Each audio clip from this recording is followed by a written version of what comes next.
មុខសញ្ញាចែកចាយនឹងជាមេលក់គ្រឿងញៀនដ៏ធំមួយនៅភូមិថ្មីសង្កាត់លេខ3ក្រុងនឹងព្រះសីហនុត្រូវបានកម្លាំងកងរាជអាវុធហត្ថក្រុងព្រះសីហនុ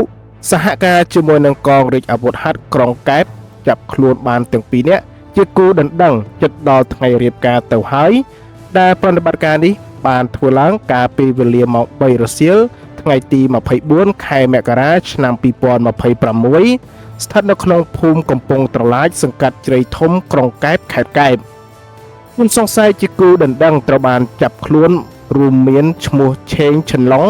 ភេទប្រុសអាយុ33ឆ្នាំនៅភូមិកំពង់ត្រឡាចសង្កាត់ព្រៃធំក្រុងកែបខេត្តកែបនិងឈ្មោះហែសុផាណាភេទស្រីអាយុ16ឆ្នាំរស់នៅក្នុងឃុំខាងលើជាមួយគ្នាការចុះស្រាវជ្រាវនឹងបង្ក្រាបខាងលើក្រោមការដឹកនាំរបស់លោកវរៈសេនីយ៍តូមេឃប៊ុនថាមេបញ្ជាការរងកងរាជអាវុធក្រុងកែបដឹកនាំកងកម្លាំងចំនួន15នាក់សហការជាមួយនឹងលោកវរៈសេនីយ៍ត្រីឡុងគឹមហួរនិងកម្លាំងកងរាជអាវុធហត្ថខេត្តព្រះសីហនុ5នាក់បានឃាត់ខ្លួនជនសង្ស័យបានតែម្ដងនៅវេលាម៉ោង3រសៀលនាថ្ងៃទី24ខែមករាឆ្នាំ2026នេះក្នុងហេតុការណ៍ចុះបង្ក្រាបនេះកម្លាំងសមត្ថកិច្ចរឹបអូសវត្ថុតាងមានគ្រឿងញៀនបានមួយចំនួន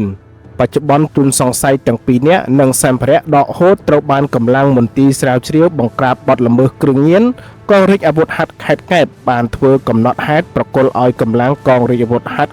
ខេត្តព្រះសីហនុដើម្បីអនុវត្តនីតិវិធីបន្តសូមបញ្ជាក់បន្ថែមថា